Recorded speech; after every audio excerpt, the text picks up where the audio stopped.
एक पूरा खानदान 6 लोगों को निपटाने के बाद उस कातिल ने लाशों को। यह है जर्मनी का सबसे डरावना अनसॉल्व्ड मर्डर केस, हिंटरकैफे मैसेकर।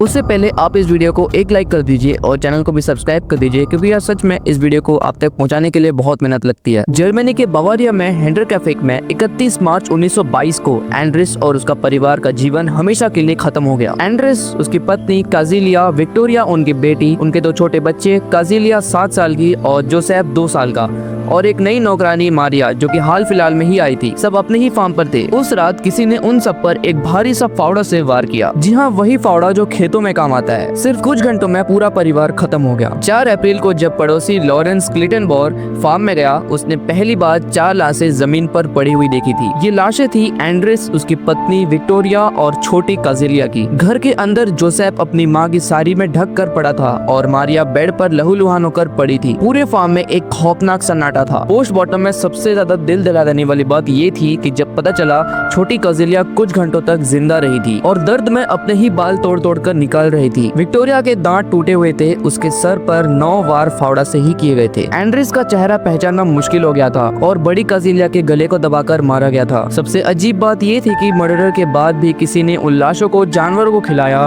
घर साफ किया और सूखा घास बिछा के लाशों को ढक दिया। पैसा, ज्वेलरी सब वहाँ ही था। मतलब लूट का केस तो नहीं था। पुलिस ने सबसे पहले पड़ोसी लॉरेंस पर शक किया। लोग कहते हैं कि विक्टोरिया के साथ उसका अफेयर था और शायद जोसेफ उसका ही बेटा था। पुलिस ने अनुमान लगाया कि शायद घर के पिताजी एंड्रिस ने उनके रिश्ते को रोका और गुस्से में लॉरेंस ने पूरे खानदान को खत्म कर दिया। लेकिन इस बात का कोई पक्का सबूत नहीं मिल पाया। जो फिंगरप्रिंट्स मिले वो भी खौफनाक थे। जंगल से फार्म तक आते थे पर वापस नहीं जा रहे थे, जैसे कोई आया हो पर उस रात वहीं रुक गया हो। और फार्म की पुरानी नौकरानी पहले ही नौकरी छोड़ गई थी क्योंकि उसे लगता था कि कोई उन्हें देख रहा है। ये केस 1955 में बंद कर दिया गया, लेकिन 1986 में दोबारा खोला गया, पर अब तक किलर नहीं मिला। हिंटरकैफे आज भी जर्मनी का सबसे खौफनाक अनसॉल्व्ड मिस्ट्री है। लोग कहते हैं रात को वहाँ आज भी वो चीखें सुनाई देती है जो 1922 में घूमती थी। कमेंट करके जरूर बताना ये केस आपको कैसा लगा और मैं मिलूंगा आपसे ये वीडियो में।